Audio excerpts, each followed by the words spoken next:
esta cuestión del origen del hombre es realmente muy discutible, muy espinosa.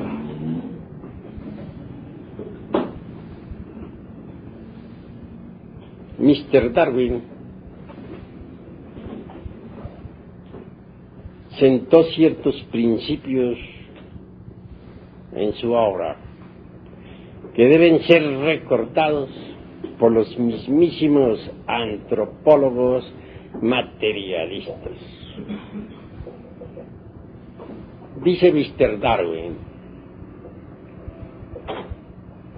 que una especie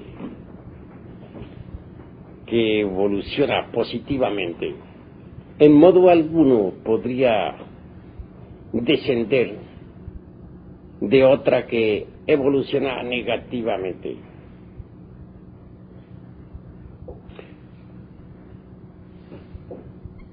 También afirma Mr. Darwin que dos especies similares pero diferentes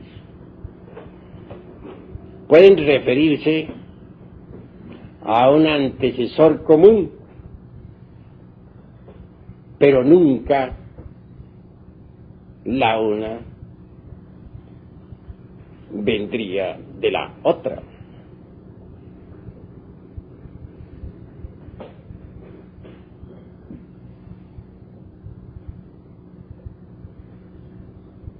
Así que conforme nosotros vamos avanzando en estas disquisiciones de la antropología científica, obviamente encontramos ciertas contradicciones en el materialismo. ¿Cómo es posible que se ignoren los principios darwinistas?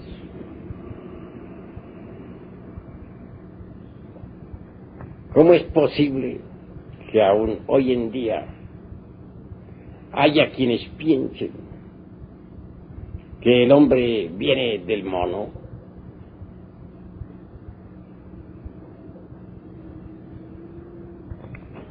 Incuestionablemente, los hechos están hablando por sí solos. Hasta ahora no se ha encontrado jamás el famoso eslabón perdido. ¿Dónde está?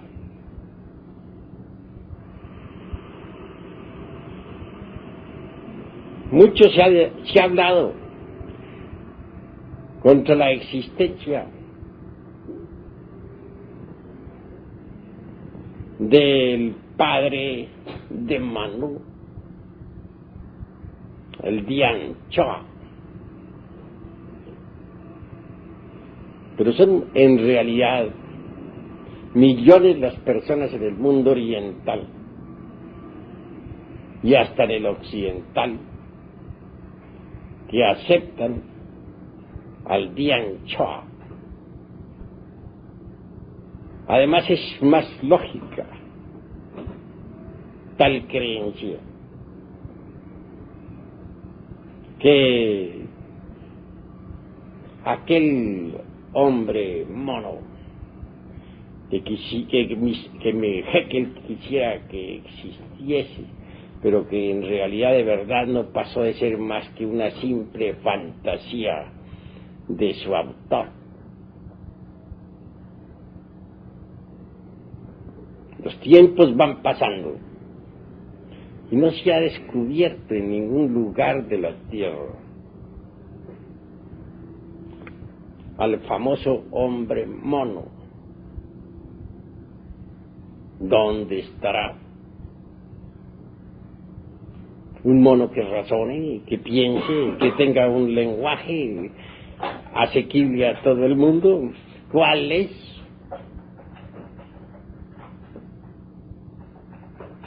Incuestionablemente, esta clase de fantasías literarias no sirven en el fondo absolutamente para nada.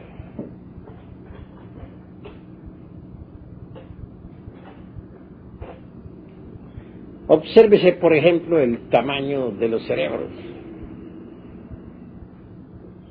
El cerebro de un gorila, en volumen, no alcanza a ser ni siquiera la tercera parte del cerebro de cualquier salvaje de Australia, que bien sabemos, entre paréntesis, que son las criaturas más primitivas de nuestro globo terráqueo. Faltaría un eslabón que conectara al gorila más adelantado con el salvaje más atrasado de Australia. ¿Dónde está ese eslabón? ¿Qué se hizo? ¿Existe acaso?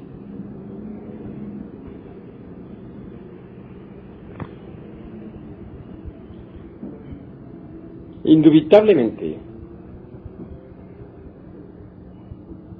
en el continente Lemur, durante la era mesozoica, surgieron los primeros simios, mas ¿cuál sería su origen? La gnosis afirma en forma enfática que determinados grupos lemúricos humanos se mezclaron con algunas bestias subhumanas para originar las especies de los simios.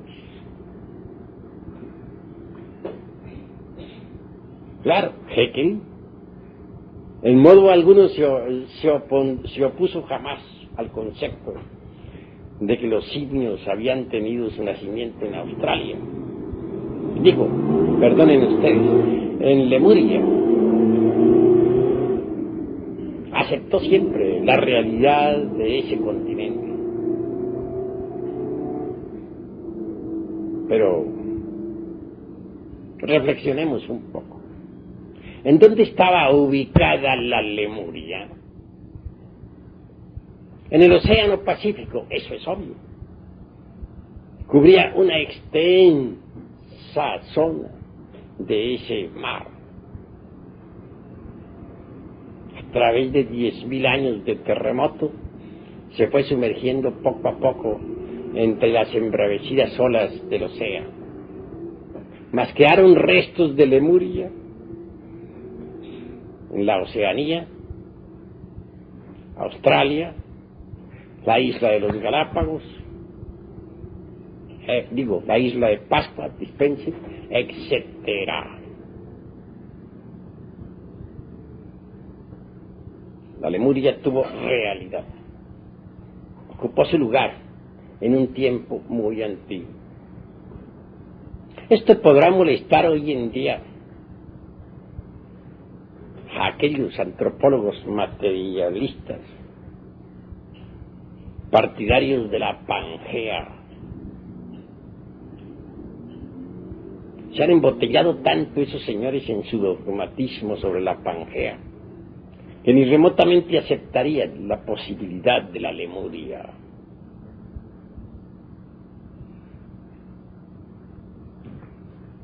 Que los simios hayan nacido durante la era mesozoica, en la época mismísima del Mioceno, tercera parte del Eoceno, no tiene absolutamente nada raro. Pero ahí no terminan nuestras afirmaciones. Otras especies de monos también tuvieron su origen en la Atlántida de Platón, que no pasa de ser más que un simple mito para los señores materialistas fanáticos de la Pangea. Sin embargo, la Atlántida existió, aunque ellos la nieguen. Y ya ha sido descubierto, aunque ellos se opongan. Cualquiera que haya estudiado el suelo marino sabe muy bien que entre la América y la Europa existe aún hoy en día una gran plataforma. Hace poco, precisamente, algunos científicos que descubrieran la Atlántida se propusieron explorarla desde España. Sin embargo, era la época del régimen de Franco y no les fue posible. La Atlántida no es, pues, lo que se cree, una leyenda fantástica. Tuvo realidad. El mapa del mundo en otro tiempo fue completamente diferente, distinto. Todo va cambiando. Aún la mismísima Pangea de los materialistas antropólogos tiene que haber sufrido de tremendos cambios. Pues bien sabemos nosotros que los continentes son flotantes. Ya don Mario Rosso de Luna lo ha explicado claramente. Y esto no debe sorprender a nadie. En eso sí están de acuerdo los fanáticos materialistas de la Pangea.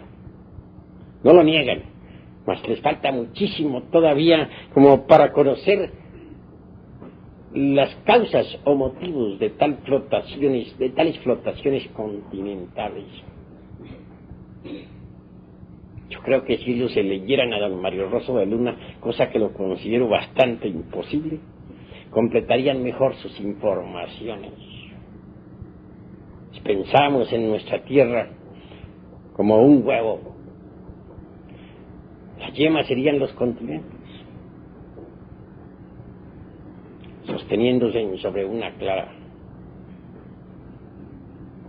Y entre la yema y la clara no faltan naturalmente sustancias, líquidos, elementos que la ciencia materialista hoy por hoy desconoce.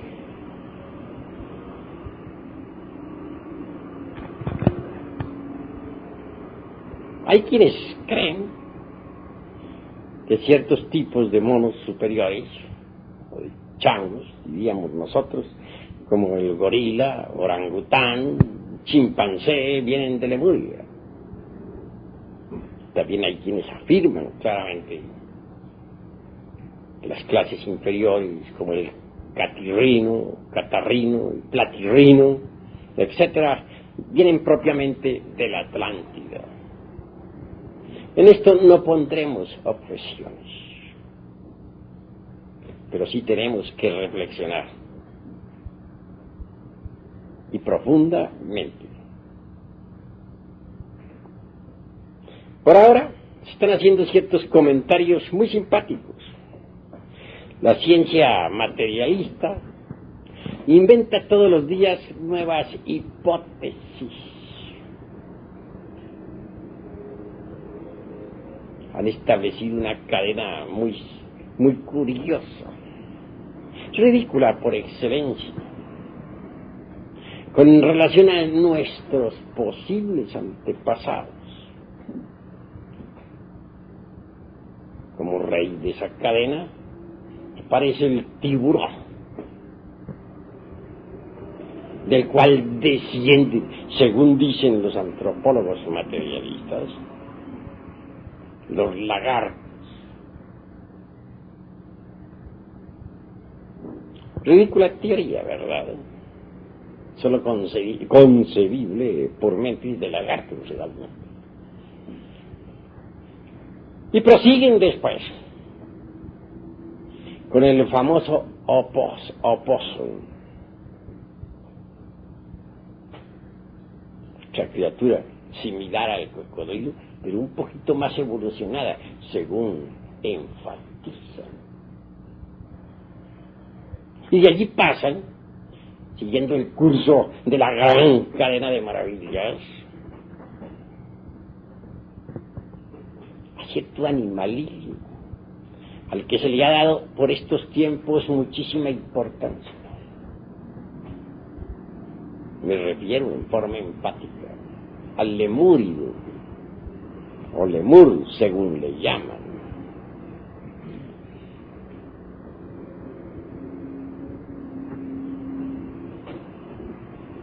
Le atribuyen una placenta discoidal, cuestión que es rechazada por los mismísimos zoólogos.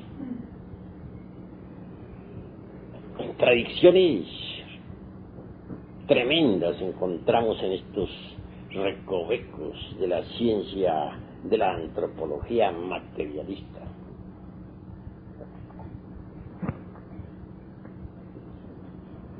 Prosigue la cuestión,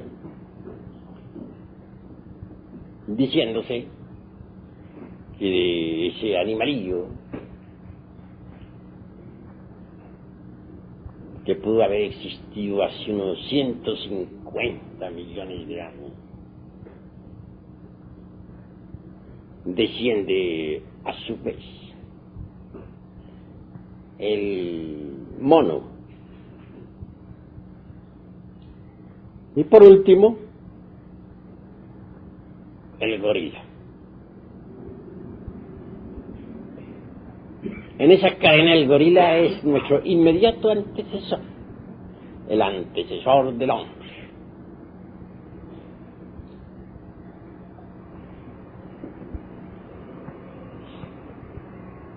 Algunos antropólogos, como decía en mi pasada conferencia, no dejan de meter en estas cuestiones al pobre ratón. Y hasta quieren incluirlo también dentro de esta cadena. ¿Cómo? ¿De qué manera? Ya no serían 7 los componentes, serían 8. Allá ellos y sus teorías afirman con un tono de sapiencia extraordinaria que el hombre era chiquitito, microscópico, es decir, tan pequeñito que hoy en día nos asombraríamos al verlo. Se basan en que el ratón es chiquito, pequeñito, que como nosotros también, según ellos, somos hijos del ratón. No sé en qué parte lo incluyan, posiblemente antes del lemurio o después del lemurio. Fuimos creciendo hasta llegar a la estatura y altísima civilización y perfección extraordinaria que hoy tenemos. Válgame Dios y Santa María. Hoy en día el ratón pasa a ocupar los primeros puestos en las conferencias públicas. Y si así continúan las cosas, dentro de algún tiempo el gobierno tendrá que prohibir la matanza de ratones. Porque, pues, que son, según ellos, nada menos que nuestros antepasados.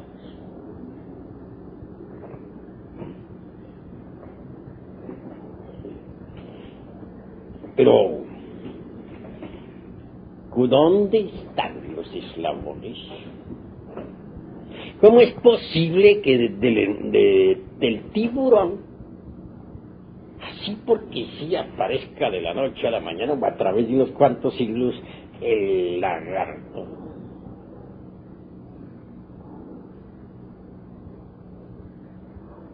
Han pasado millones de años y los tiburones siguen tranquilos. Y nunca se ha visto que de una especie de tiburones, sea en el Atlántico o sea en el Pacífico, nazcan nuevos lagartos. Empezando, porque los lagartos, por lo menos los que yo he conocido, si no están demasiado civilizados todavía y andan por ahí por las calles inventando teorías, en realidad de verdad no se encuentran en el mar. sino en los ríos y en los lagos. ¿Conocen ustedes acaso alguna vez alguna especie de lagartos o cocodrilos surgiendo de las embravecidas olas del océano? Bien sabe todo el mundo que los lagartos son de agua dulce. Los hemos visto en los grandes ríos, y eso me consta. He visitado también los océanos. Nunca he visto o jamás he escuchado que pescador alguno haya pescado en pleno océano un lagarto. Pescaban tiburones, pero lagartos, ¿cuándo? Estamos hablando sobre hechos concretos, claros y definitivos. ¿Y dónde estarían el eslabón o los eslabones que conectaran al lagarto con el opossum?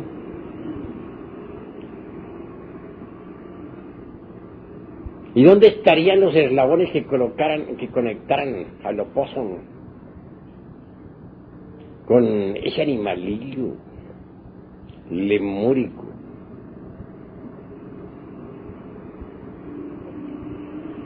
que, desprovisto de placenta, pero señalado por Haeckel como criatura con placenta discoidal?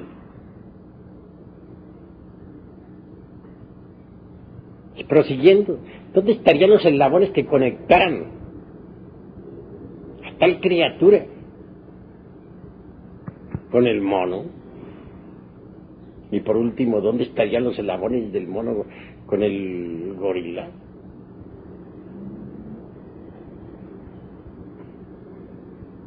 ¿Y dónde estarían los eslabones del gorila con el hombre?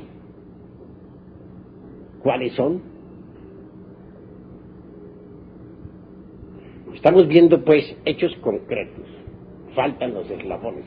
Hablar así porque sí resulta demasiado absurdo.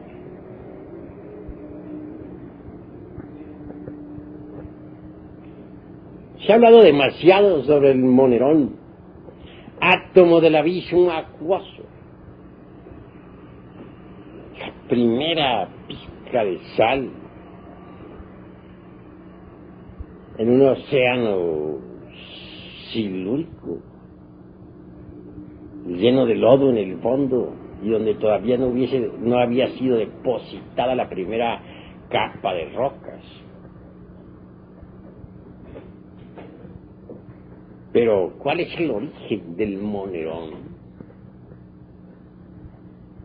¿Podría acaso concebirse que algo tan extraordinario como el primer punto atómico del protoplasma, tan debidamente organizado y con construcción tan compleja, hubiera resultado del azar, del acaso?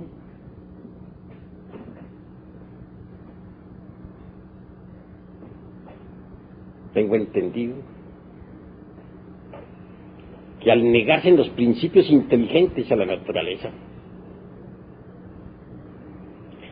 pierde todo sentido de organización el protoplasma.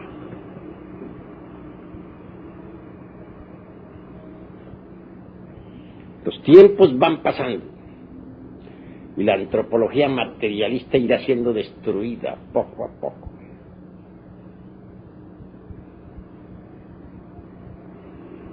No han podido hasta ahora los antropólogos materialistas decir en qué fecha y cómo surgió el primer hombre.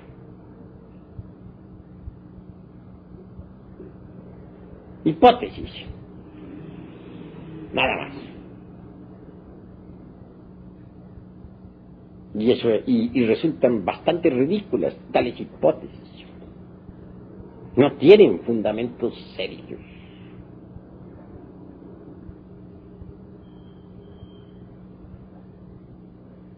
Mucho se apela en antropología materialista a la cuestión esa de la Australia. Resulta muy socorrida la posición de la antropología meramente materialista,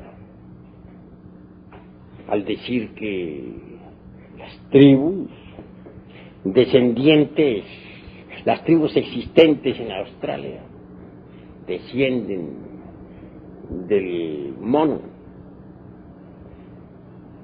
Científicamente esto cae por el suelo. Si se miden cerebros y se hacen confrontaciones. Cerebro de un gorila muy avanzado. Repito, no alcanza a ser ni la mitad en volumen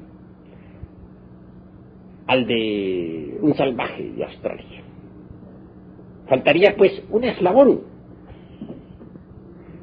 entre el gorila más avanzado y un australiano salvaje. ¿Dónde está ese eslabón? Que nos lo presenten, que nos lo muestren. Aquí estamos todos para verlo. Afirmar así por afirmar, sin una base seria, pues resulta espantosamente ridículo. Decía en mi pasada plática que ellos, los señores del materialismo antropológico, afirman en forma demasiado grandilocuente que no creen sino en lo que ven.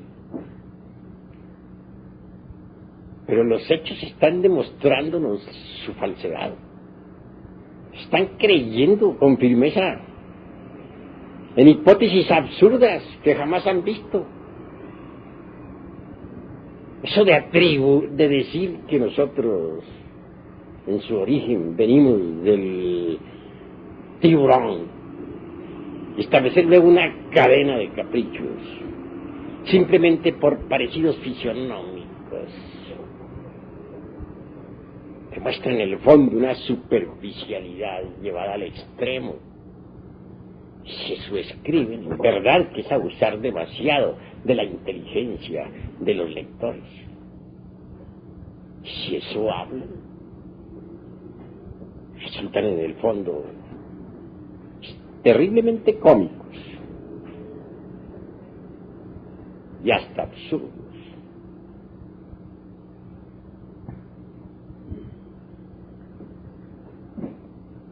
Que en la Lemuria, continente que posiblemente hoy pongan en tela de juicio los fanáticos espantosos de la Pangea, se hayan mezclado seres humanos con bestias, no lo ponemos en tela de duda. Resultaron de allí no solamente simios, sino múltiples formas bestiales que aún hoy en día tienen documentación, tanto en el este como en el oeste del mundo.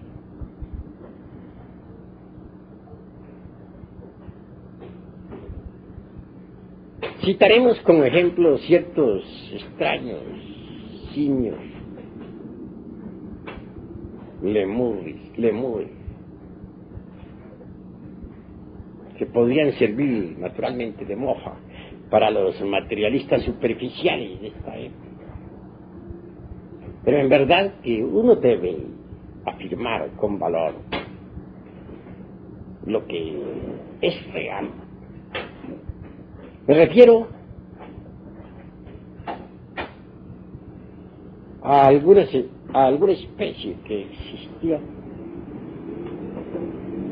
que tan pronto se movía sobre manos y pies, como cualquier simio, como se erigía sobre sus dos pies. Rostros azules y también rojos, productos del cruce de ciertos seres humanos con bestias subhumanas de aquella del Mioceno, especialmente de la época mesozoica.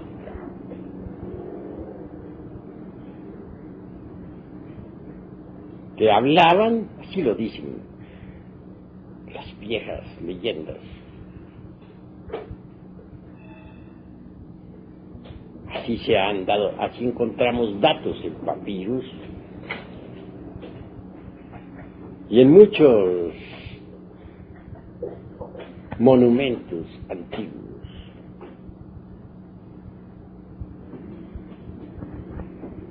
Sí, pues, fueron múltiples las formas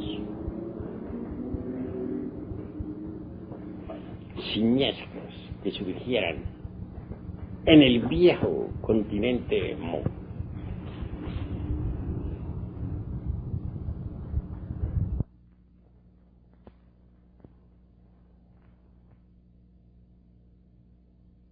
Mas, ¿cómo surgiría el hombre?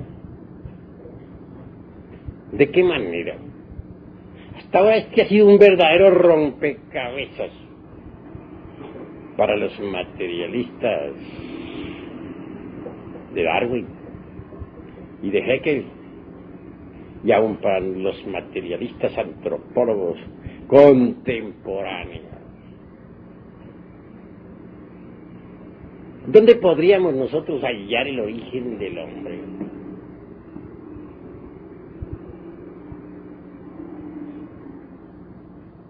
Incuestionablemente en el hombre mismo.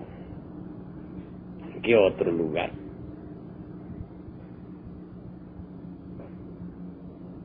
Concretémonos ahora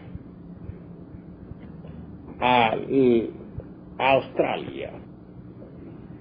¿Qué es lo que dicen los antropólogos materialistas? Que las tribus australianas actuales tienen como ascendientes a los monos. Claro, no pueden probarlo, pero lo afirman. Lo creen, no lo han visto, pero lo creen. Aunque dicen que no pueden creer jamás cosas que no han visto. Por muchas transformaciones. Y actualmente existen. Habría que observar a tales tribus para darse una cuenta evidente de que se trata de mezcla de habitantes de antigua Lemuria con ciertas bestias de la naturaleza. Por ejemplo, hay lugares en Australia donde es tan abundante el pelo en el cuerpo de las personas que parece más bien piel de bestias. Eso da, naturalmente, una aparente base como para que los señores materialistas digan, sí, ahí son hijos de los antropólogos. Nuestra teoría demostrada. Porque no, ellos, los antropólogos materialistas, son terriblemente superficiales. No tienen en verdad madurez en el entendimiento. Se trata de mentes en estado de decrepitud, degeneradas. Y eso es realmente lamentable.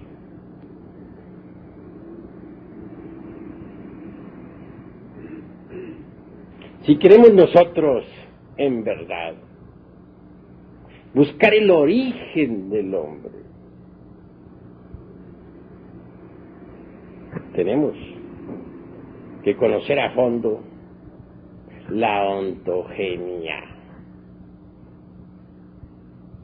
No sería posible conocer la filogenia, excluyendo a la ontogenia. Obsérvese los procesos de recapitulación del ser humano entre el vientre materno. La naturaleza hace siempre recapitulaciones. Obsérvese una semilla, un germen de árbol, Allí hay un árbol en estado potencial, completo. Solo falta que se desarrolle. Para que se desarrolle se necesita tierra, se necesita agua, y aire, y sol.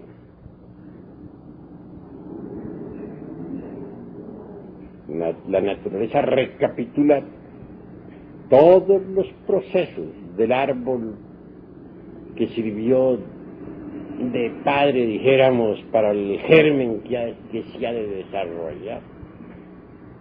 O en otros términos diríamos, la naturaleza recapitula en ese germen que ha de desenvolverse. Los procesos por los cuales pasó toda la familia de ese árbol, toda esa especie de árboles. Y van desenvolviéndose lentamente. Va creciendo lo mismo que crecieron los otros árboles, o el árbol del cual se desprendió tal germen. Es siempre un proceso de recapitulación, hoja tras hoja, hasta que el árbol por último da fruto y semilla también, para que los otros árboles que nazcan hagan siempre las mismas recapitulaciones. Observemos cómo recapitula la naturaleza en el cosmos todas sus maravillas. Cada año vuelve la primavera, el verano, el otoño, el invierno. Es una recapitulación perfecta. Así también, repito, en el vientre materno hay recapitulación correcta de toda la especie humana. Allí está en el vientre materno todas las fases por las cuales pasó el ser humano, desde sus más antiguos orígenes. En primer lugar, nadie podría negar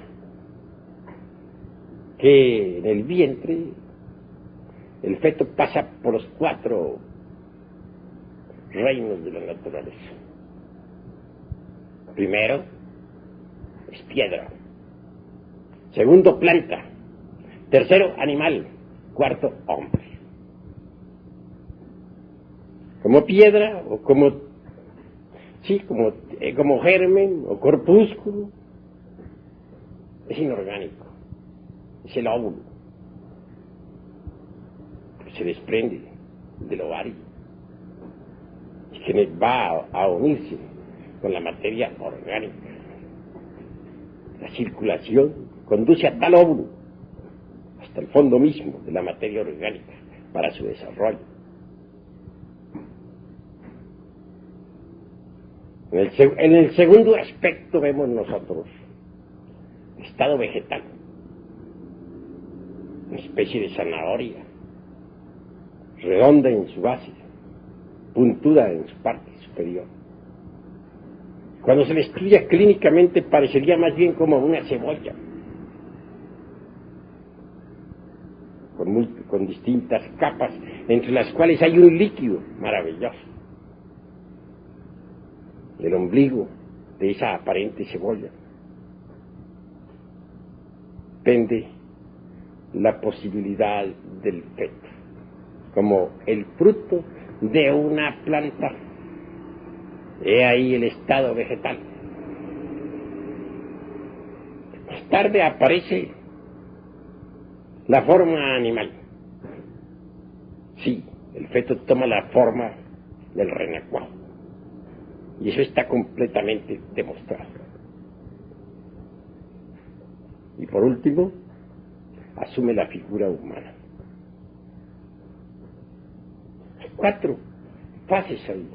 Una mineral, otra vegetal, otra animal y otra humana. Pero no se ha visto hasta ahora un mono por ahí. ¿A qué médico le consta? ¿A qué científico?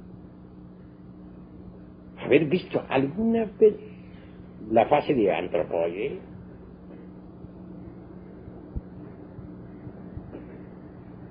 ¿Cuál es el doctor que ha visto que durante el proceso de recapitulación fetal alguna vez el feto tome la figura de un mono catarrino o platirrino, o de un orangután, o de un gorila?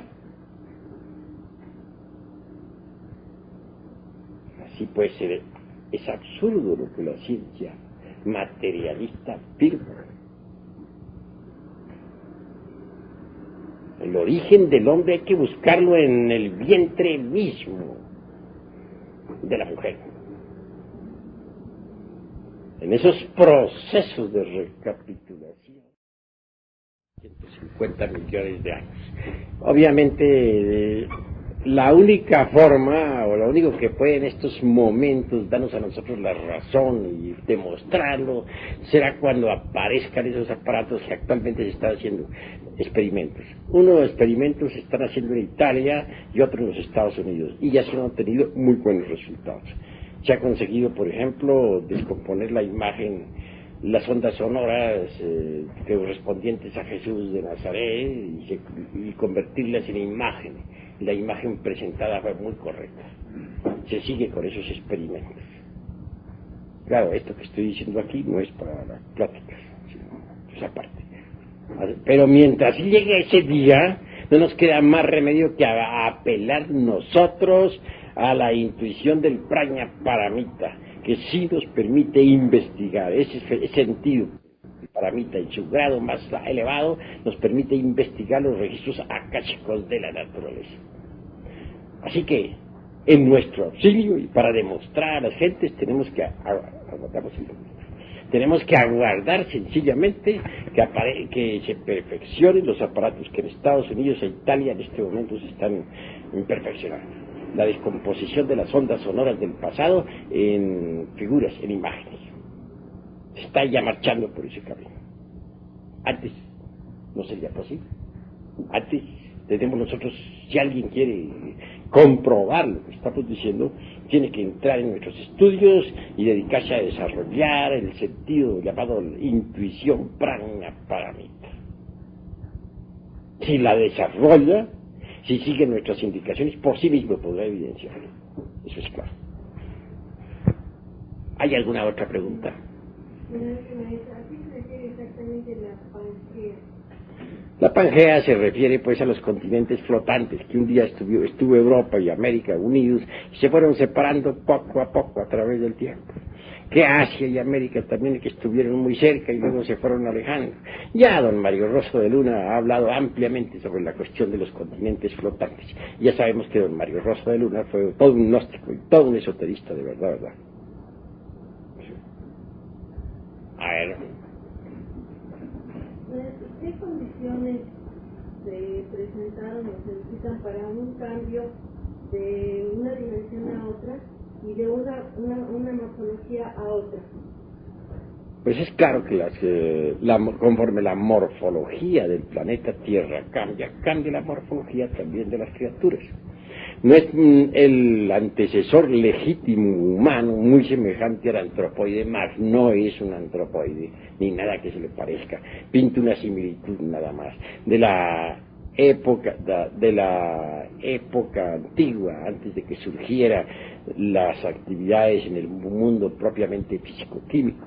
Es decir, de la época aquella de la cuarta dimensión, cuando se desenvolvía la vida animal en esa cuarta coordenada, pues pasó por cierta metamorfosis, conforme la Tierra también pasó, y resultó de ahí el hombre protoplasmático de la época polar. Ese hombre protoplasmático, a su vez, conforme la Tierra fue pasando por metamorfosis, conforme la Tierra fue cambiando su morfología, también fue cambiando él su morfología. Vienen en nuestro auxilio de este momento las tribus de la Australia. Su morfología guarda mucha relación con aquella isla que parece más bien un continente. Se encuentran en un estado bastante lamentable, por cierto. ¿Hay algo más? Según la estudia materialista, los registros más lejanos que encuentran es del orden de 35.000 años, los vestigios antropoides que pueden explicarse el hombre. Nosotros la distancia que tenemos marca es de 350 millones de años. A ver, esos 350 millones corresponden a un hombre o a la etapa de evolución del hombre por experiencia suficiente? Bueno, hemos hablado de la época en que apareció el hombre. Ya como Hemos hablado de la tierra protoplasmática. Hemos hablado de la época en que el primer intento de hombre pasó por una transformación de su morfología, conforme la tierra también pasó por la misma transformación. De eso hemos hablado. Pero en cuanto a la afirmación que dices tú, de que los materialistas dicen que los datos que se tienen sobre el hombre, cuando mucho datan de unos 35.000 años, está un poco equivocado en tu concepto. Porque ellos aceptan, por ejemplo, para el Mioceno, tercera parte del Eoceno, una edades que figuran entre los 15 y los 25 millones de años. Eso es aceptado oficialmente actualmente. De verdad que ese concepto que tú tienes, más bien resulta ahora extemporáneo. ¿Alguno otro tiene algo que decir? Cuando la esencia, lo digo, pasa del estado de humano, el estado de hombre, ¿tiene una existencia animal específica o no? Repite la pregunta, a ver. Cuando la esencia, cuando la ley evolutiva pasa del estado de animal al estado de hombre, ¿tiene una especie animal específica o no?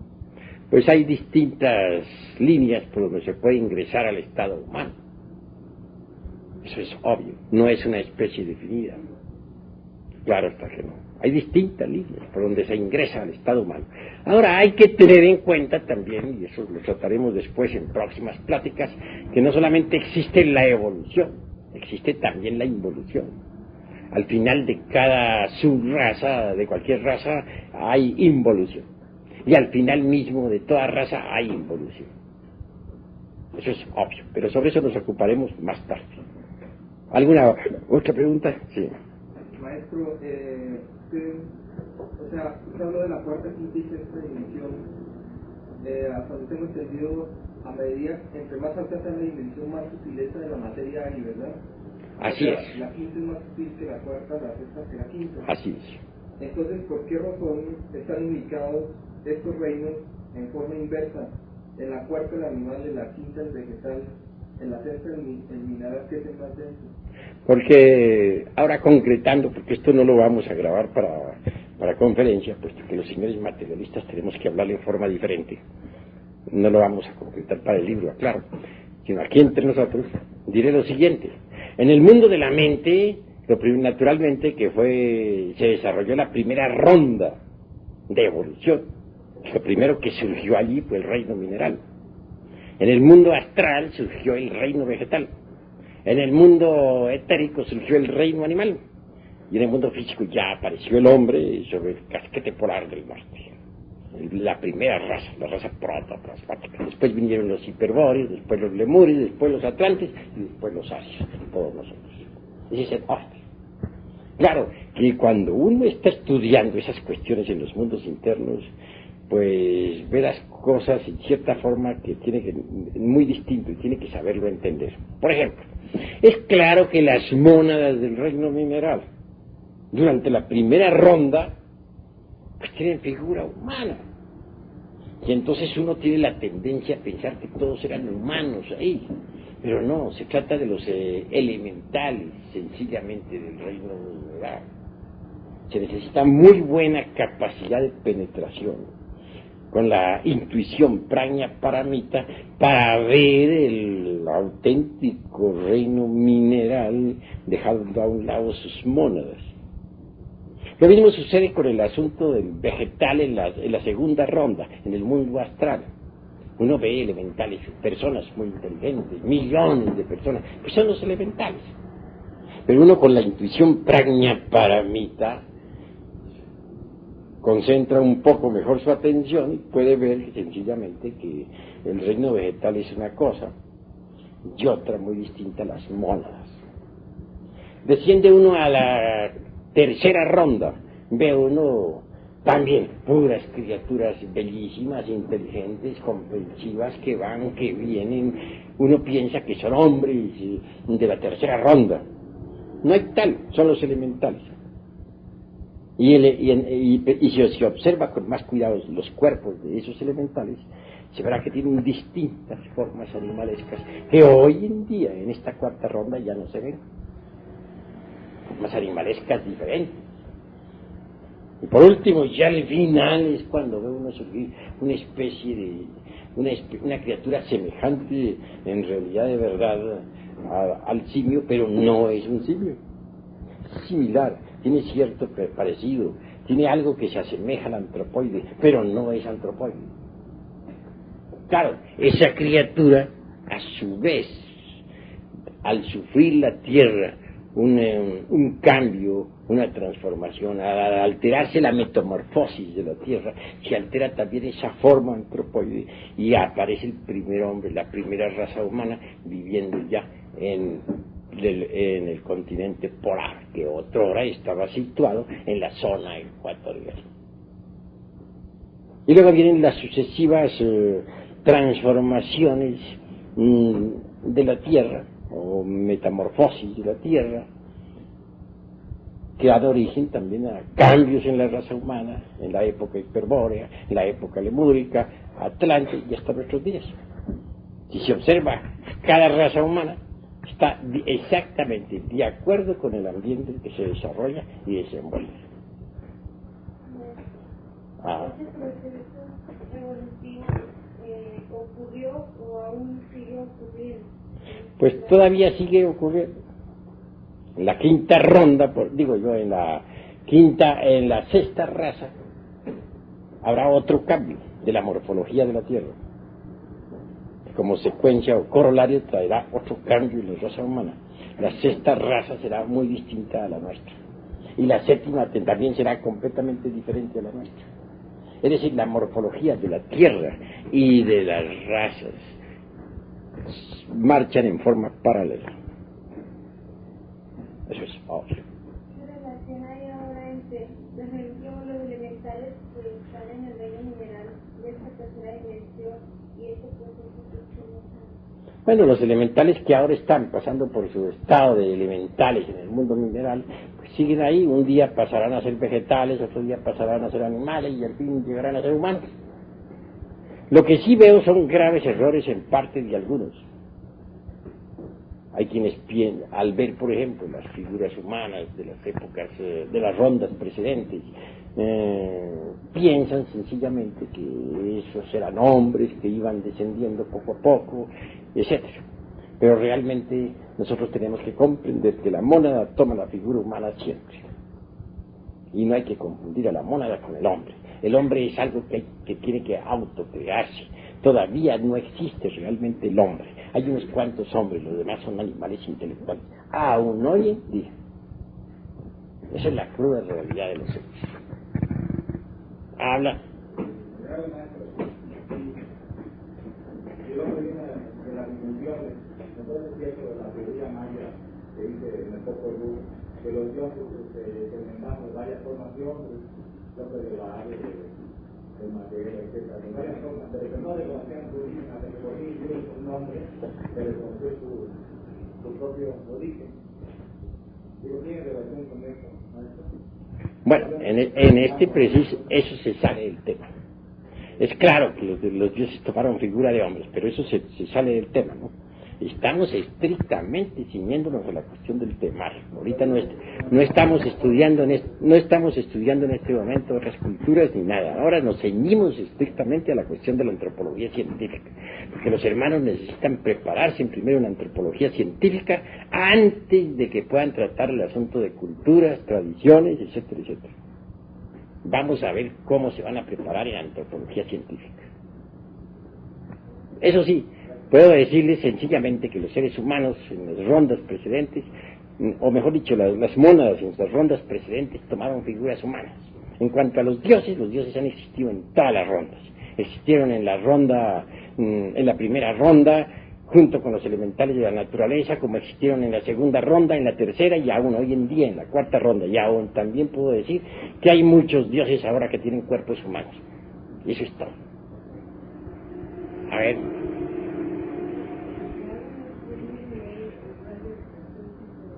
¿Cómo? Bueno, ahora no estamos en rayo de creación. Háblame de antropología científica. A ver, otro ya. Tengo entendido que en la ciencia de los hombres, o sea, la ciencia materialista,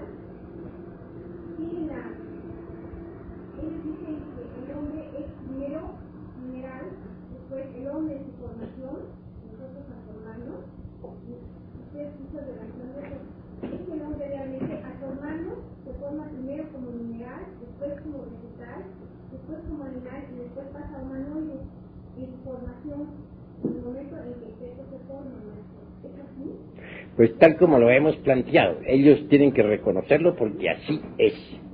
Pero sucede que no se concentran, no ponen la debida atención en esos procesos de recapitulación fetal que son tan importantes. Téngase en cuenta que, como les digo, la ontogenia es la base misma para conocer la filogenia. Ellos andan buscando el origen del hombre fuera de sí mismos y están completamente equivocados.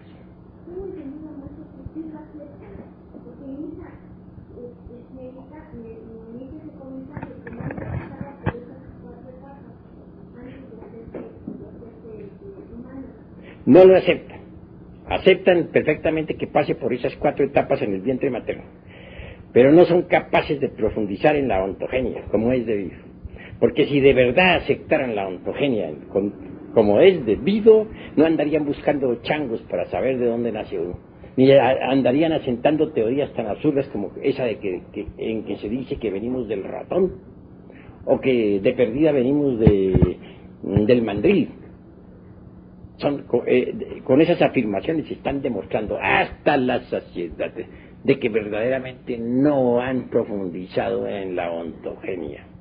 No sería posible, repito, conocer la filogenia si no ahondamos en los misterios de la ontogenia. Eso es lo que les está pasando a ellos, a los científicos materialistas. Ahora bien, si aceptaran de verdad la cuestión de que hemos pasado por los 4 reinos, deberían ahondar más en ese asunto. Tendrían que no negarle a los 4 reinos sus mónadas. Sin las mónadas no sería posible, en realidad, de verdad, entender los procesos evolutivos de los 4 reinos de la naturaleza, ni el paso de cada uno de nosotros a través de los 4 reinos. Así pues, ellos no saben de esas cosas. Ellos están únicamente buscando pruebas por otro lado. Quieren que descendamos del tiburón, quieren al hermano ratón. Ellos ahora ponen al ratón como primer señor de la casa. En todas partes están buscando pruebas y realmente no han hecho sino fracasar, lamentablemente. Que ahonden en la ontogenia para que conozcan la filogenia, que busquen el origen del hombre dentro del hombre mismo, que no anden buscando el origen del hombre fuera del hombre, porque eso es absurdo. Y ellos andan buscando el origen del hombre fuera del hombre, eso es absurdo, en un 100%. A ver, ahora. El indicaba de que la tesis gnóstica es de que el hombre, el origen del hombre proviene del mono, de una unión de relación entre hombres y bestias, y cierta clase de bestias. ¿Esas bestias existen hoy en día? Lo que he dicho es que los monos, sean los descendientes de Lemuria, como orangutanes, gorilas, chimpancés, o los descendientes de Atlántida, como los catirrinos y platirrinos, etcétera, tienen un antecesor que es el hombre y la bestia. Porque ciertas tribus lemúricas se mezclaron con bestias y de ahí resultaron determinados tipos de simios. Lo mismo sucedió al final de la Atlántida. De manera que hay bestias que son, hay simios que vienen de Lemuria y hay otros que vienen de final de Atlántida. Algunos simios vienen del Mioceno y de la mismísima época mesozoica. Y hay otros simios que vienen del final de la Atlántida. Esa es la cruda realidad de los hechos. Gran maestro, una pregunta que me hizo, se refería al origen del hombre y usted hablaba de 350 millones de años aproximadamente. pero yo creo que más que todo debemos tratar de precisar la diferencia. Y que en realidad de verdad, si quieren que les especifique, con mucho gusto les especifico. Obviamente que hay que distinguir entre el hombre, hombre, y el animal intelectual. Eso es obvio. Hombre, hombre son los de la época, las tres primeras razas. Animal intelectual. ¿Cómo nació el animal intelectual? Fue de la mezcla de algunos hombres que degeneraron durante la época del Mioceno, o sea, tercera parte del Eoceno. Se mezclaron con bestias de la naturaleza. Y ahí nacieron determinados monstruos, como ya les dije, ciertos simios de cuatro patas que se sostenían sobre las palmas de las manos y los pies, con rostros azules, otros con rostros rojos, y que hablaban, que de pronto se erguían sobre sus dos pies, gigantescos, horripilantes, e innumerables bestias de toda clase. Obviamente que de algunas de esas bestias humanas salió lo que se llama en realidad de verdad el animal intelectual que hoy en día todavía existe. De manera que en nombre de la verdad tengo que decirle que ustedes vienen de esa mezcla. Son animales intelectuales. Será un poco duro para ustedes, pero es la verdad. Distínguase entre los animales intelectuales y los hombres. Los hombres son de la primera, segunda y tercera raza. De finales de la tercera raza para acá son puros animales intelectuales. Mezcla de hombres que se degeneraron con bestias de la naturaleza. De ahí surgieron los animales intelectuales. Claro, antes de poder caminar sobre sus dos pies, pasaron por ciertos cambios muy difíciles para tomar la semejanza de los hombres reales. Esto no quiere decir que no hayan tenido el órgano conductivo, la cola, como usted ya lo sabe. Pregunta. Perdón, maestro. O sea, a lo largo de su disertación fue relacionando el aspecto morfológico con el aspecto ontológico, ¿verdad? Podríamos decir que esa es la metodología de la antropología gnóstica, apelar, digamos, al aspecto físico o cambio de la forma, y aparte de eso, el estudio de la esencia, ¿no?, de la mónada. Mira, voy a decirte, la cruda realidad de los hechos es que si tú estudias la ontología, la morfología, no podrías entender esto, ¿no?, a fondo, ¿no? Obviamente que dentro del vientre materno, es decir, de la ontogenia, puedes descubrir las huellas del ser humano, por dónde ha pasado, cuáles son sus fases, sus cambios, su morfología, etcétera, etcétera, etcétera. Y es relacionado exactamente a la ontogenia con la filogenia. He hecho pasar por la mente de ustedes, ¿no?, todos los procesos de la filogenia a través de la ontogenia. Y llego a la conclusión de que si queremos conocer la historia del hombre realmente, los procesos evolutivos por los que hemos pasado, necesitamos forzosamente ir al vientre materno. Ahí vemos en la ontogenia todo el proceso histórico de la filogenia. Esa es la cruda realidad de los hechos. Que hayamos sido piedra, exacto, que hayamos sido planta, que hayamos sido animal, correcto. Pero obviamente no sería posible el movimiento de la filogenia si no existieran las mónadas. Son las mónadas precisamente del reino mineral que pugnan, luchan por llegar un día al vegetal. Son las mónadas vegetales que un día luchan por llegar al animal. Son las mismas mónadas del reino animal las que un día originan el primer espécimen de hombre, que mediante un cambio morfológico de acuerdo con la tierra hace que aparezca realmente el hombre primitivo, el hombre real. Claro. Al llegar a esto de hombre primitivo, hombre real, pues estoy hablando en una forma simbólica, pero me estoy refiriendo a la figura humana, porque ya sabemos que para poder fabricar al hombre, pues hay que trabajar mucho dentro de sí mismo. Pero no me estoy deteniendo en esos análisis ahora, porque quedarían ustedes confundidos. ¿Hay alguna otra pregunta? A ver, habla. La primera, con respecto al nuevo dato que dio o aclaró, respecto a que nosotros venimos realmente de una mezcla con animales en la raza anterior, en los que tomamos unas formas animalescas y nos fuimos parando, yo hay una pregunta, maestro. Todos estos cuerpos que se dejaron, se perdieron, se enterraron, ¿no serán los que está tomando la antropología materialista para dar por sentada la tesis de la aparición del hombre? Realmente que no, porque la antropología materialista está poniéndonos una cadena absurda.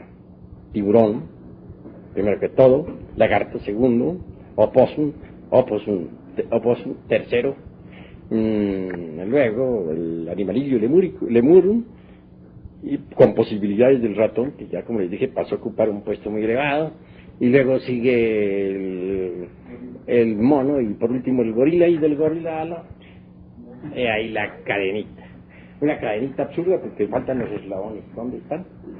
Ellos ligan en una forma mecánica todo esto, no solamente desde el tiburón, sino desde mucho antes, es más, desde la célula esta que el maestro ha citado en la profundidad de los mares, y más atrás de la aparición misma del planeta, que es la pregunta que hice hace 8 días, sobre el escenario. Cuando el maestro dice, bueno, en la cuarta ronda, cosa que no vamos a explicar cuando vamos a practicar, aparece el hombre o la figura humana, ya aparece físicamente, aparece sobre el planeta, sobre la raza polar, en ese momento estaba sobre el meridiano, sobre el Ecuador. En ese entonces, cómo la antropología necesita, si quiere, y es necesario para nosotros también, una claridad como la hemos tenido en lo que ya ha dicho el maestro, una claridad también respecto a la aparición del planeta. O sea, a través de una lógica poder demostrarles que lo que ellos exponen, cómo apareció el planeta a través de la nebulosa, que se fue condensando, y aparece con el planeta con sus mares, y ahí va a salir la célula esta que se va a salir en algas, y de las algas el tiburón, así digamos. Correcto, estoy de acuerdo con eso. Pero si nosotros hiciéramos una mezcla de todo eso ahora, si mezcláramos nosotros en este momento las cuestiones de la cosmogénesis con la antropología, en estos instantes, en primer lugar, no nos alcanzaría toda la noche. Nos echaríamos aquí por lo menos unos 6 meses. Tendrían que traernos el desayuno por debajo de la puerta. Esto no concluiría jamás. Vamos a ir desarrollando el tema por orden. Incuestionablemente habrá necesidad de ir desglosándolo, eso que tú afirmas, pero lo vamos haciendo con una didáctica, poco a poco, porque entre paréntesis estamos queriendo dar forma a un libro. Estas conferencias se irán reuniendo en forma de libro, y ese libro saldrá a la luz pública. Debe llevar, por lo tanto, una didáctica. No hay duda, y quién puede negarlo, de que existió una tierra protoplasmática. Existió, y por lo tanto un hombre protoplasmático, el primer bosquejo de hombre en la época polar. Tampoco podemos negar nosotros que la tierra estuvo ubicada en otros tiempos, en el mundo astral, en el mundo mental. Pues claro, fue cristalizando poco a poco hasta llegar a la época actual. Por eso se dice que primero fue el fuego. El fuego se transformó en aire. Fuego, cuando la tierra fue mental. Se transformó en aire cuando la tierra fue astral. Se transformó en agua cuando la tierra fue etérica. Se convirtió en física cuando la tierra condensó físicamente, cuando apareció el cuarto elemento, que se llama materia física. Pero esa materia física vino surgiendo desde esas regiones, como ya les decía a ustedes, desde el Iliáster hasta la región meramente tridimensional de Lo del fuego, ellos hablan también de que era un gran fuego que se volvió aire, pasó a ser un mar, agua, después se salió la tierra, y después pasó a una forma, ya que está la tierra, está la forma material, y ya está, digamos, el mineral. Después sale el vegetal con las algas, ya sabéis que no es cierto, más que porque hay la edición, las algas se arrancan los animales, y después del animal sale la forma humana, aunque un poquito no muy derecho, un poco chueco, pero tenemos una división de la real evolución del hombre. Pues voy a decirte una gran verdad. Hemos investigado profundamente el materialismo histórico y sabemos lo que es esa ciencia. Lanzan hipótesis sin fundamento alguno. ¿Quién podría negar que primero es el fuego? Para eso no se necesita estudiar esoterismo. El fuego es lo fundamental, solamente que ellos lo hacen dependiente por allá de los rincones de la nebulosa. Ollas donde se cocina, donde hay fuego, hornos ardientes de donde salen mundos. Pero ¿quién los enciende? ¿Quién enciende esos hornos? ¿Y por qué tienen que salir allí? Nada saben sobre esas cosas. Y luego hacen unos planteamientos de vertebrados, comenzando por el simple protoplasma de Haeckel allá arrojado en el fondo de un mar lleno de lodo, porque ni siquiera han aparecido las primeras capas de piedra en la época todavía silúrica. Pero ¿le consta eso a los señores materialistas? ¿Qué pueden ellos saber sobre la constitución de nuestro mundo en el alborear de la vida? Absolutamente nada. No podríamos negar que hemos pasado por las fases de piedra, planta y animal y hombre. Correcto, pero ¿dónde, y cuándo y cómo? ¿Saben ellos acaso algo sobre las dimensiones superiores de la naturaleza y del cosmos?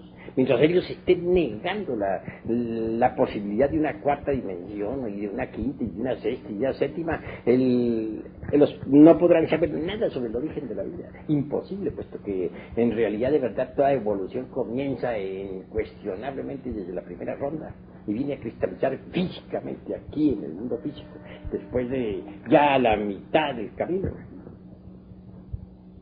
Digo a la mitad del camino porque en la cuarta ronda es la mitad del camino, en la quinta todo vuelve a ser etérico, en la sexta vuelve a ser astral, en la séptima vuelve a ser mental. Y solamente es aquí ya, en la cristalización de las formas, donde intervienen ellos para tratar de inventar sus teorías. ¿Por qué no intervienen antes? ¿Por qué no investigan en la vida desde el alborear mismo de la existencia? Por lo tanto, ellos marchan por el camino del error.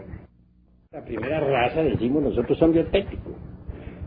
Eran figuras humanas, pero realmente en el fondo eran animales intelectuales todavía. No habían fabricado su cuerpo mental, ni su cuerpo astral, ni su cuerpo ni causal. Obviamente eran simplemente animalillos que habían cristalizado con una transformación morfológica, animales con figura de hombres. Pero claro, al lado de esa gente de la primera raza vivían hombres verdaderos, todos los pitris lunares, todos los agnisvatas, etcétera, etcétera, etcétera. Criaturas inteligentes, conscientes, que gobernaban al universo.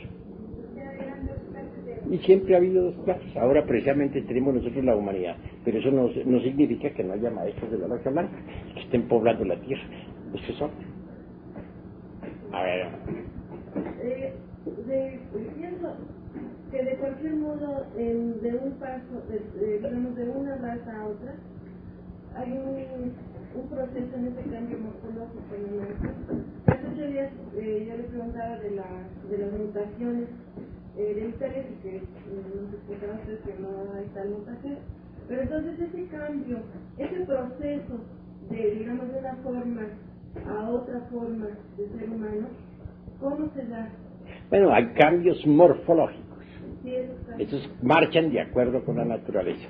Porque una cosa es el lemur gigantesco, descomunal, de 4 metros de estatura, que no cabría aquí en este salón. Y otra cosa es el hombre de la quinta raza, una persona de nuestra época. Conforme van cambiando, conforme la morfología de la Tierra va cambiando, la morfología de las criaturas cambia también. Pero una cosa es una cosa y otra cosa es otra cosa. Pensar que mediante esos cambios el mono se haya convertido en el hombre es completamente diferente y absurdo, además. ¿Qué otra pregunta hay?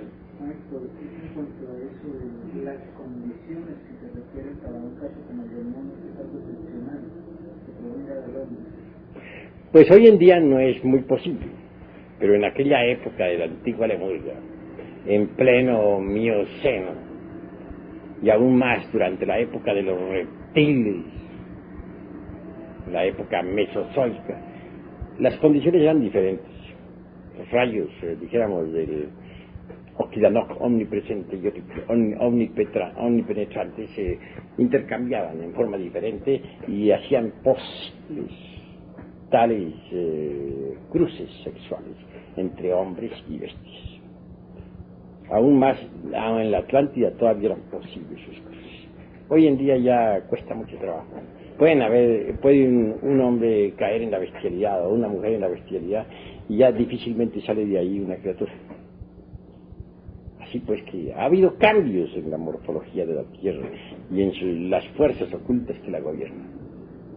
Quería referirme, maestro, hace poco sucedió en la costa norte de Colombia una mutación de un tipo de un niño que nació con cara de marrano, no puede sobrevivir, se murió a los pocos instantes, pero si eso tuvo grandes revuelos y se hizo algo internacional, fue en Sabana Larga. Bueno, pero no vamos a pensar que la mamá de ese niño se haya metido con un cerdo, ¿no? Me parece imposible. Es posible que la madre haya fijado muy bien su imaginación en algún cerdo, ¿sí? Y que eso se haya grabado completamente en el feto, haya modelado el feto. El hijo lo tuvo fue la marrana. ¿Cómo? La marrana. Ah, entonces cambió la cosa. Bueno, ahí sí ya cambió la cosa, entonces ahí sí pudo haber habido un chango muy especial, ¿no? Que se haya metido con la marrana. ¿Sí? Esos son casos posibles, pero no definitivos, porque no puede decirse que ese cerdo haya sobrevivido con rostro humano y con cara humana. No logró sobrevivir. Claro, el macho que se haya metido con esa cerda, incuestionablemente es cerdo también. Es obvio. Bueno, a ver. ¿Cómo podríamos definir la antropología gnóstica? Bueno, es una antropología por oposición diferente a la materialista, ¿no?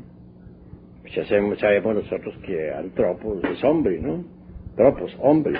Y antropología, pues, el origen o historia del hombre, ¿no? Sí.